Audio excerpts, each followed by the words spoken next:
We're rich. I mean, the yogurt's still on the list. Yeah, that's not going away.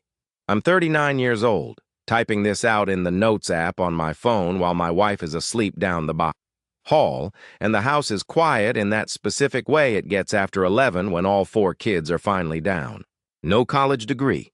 Started in a warehouse at 22, moved into scheduling, then logistics, coordination, then ops management, then a director title that came without a real explanation of what changed other than the number on my offer letter.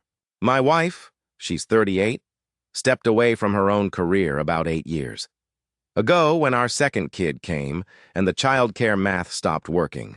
We've been fine. Not comfortable exactly, but fine. The kind of fine where you know exactly how much is in checking before you open the app. So this past fall, I got recruited. Someone I'd worked with years ago moved into a VP role at a mid-size company and apparently mentioned my name in a conversation I wasn't in. A recruiter reached out on LinkedIn. I responded because I always respond, not because I was serious. And then the conversations kept going and the role kept sounding more real.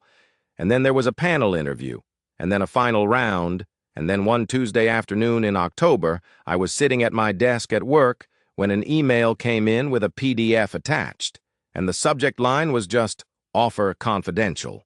And I opened it on my laptop, and then I closed it, and then I opened it again, and then I printed it. I'm just going to look at it again real quick. Okay. It's the same number every time I look at it.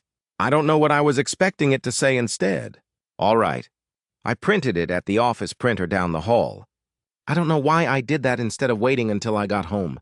The toner smell was still on it when I folded it in half and put it in the inside pocket of my jacket, which is not something I've ever done with a document before in my life. 2 $10,000 base. Bonus target of $100,000. RSU vesting over 4 years. Relocation package. Sign on.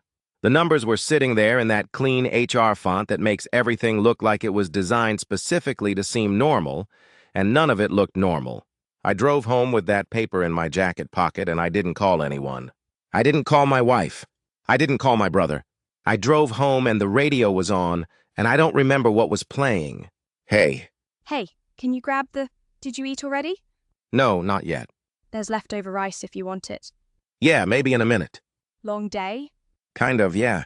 When I got home, she was in the kitchen, and there was a grocery list on the counter written in blue ballpoint pen, her handwriting, the kind of list where she writes yogurt, and then crosses it out and writes it again lower down because she forgot she'd already written it. I put my jacket over the chair. I don't know exactly when the paper came out of the pocket and ended up on the counter. I think I set the jacket down and it slid out, or maybe I put it down deliberately and told myself it was an accident. Either way, by the time I came back downstairs from changing, the offer letter was sitting face up on the laminate counter next to the grocery list, and she was standing there reading it. We're rich. I mean, the yogurt's still on the list. Yeah, that's not going away. Did you tell your brother yet? No, nobody. Okay. What she said first wasn't about the money. She asked where the company was located because she hadn't heard me mention a city. I told her. She nodded. She looked back down at the paper. She asked if this was the thing I'd been interviewing for, and I said yes. And she said she didn't realize it had gotten this far, and I said it moved faster than I expected, which was true and also not the whole truth. The kids were in the other room. Someone was asking someone else to stop touching something.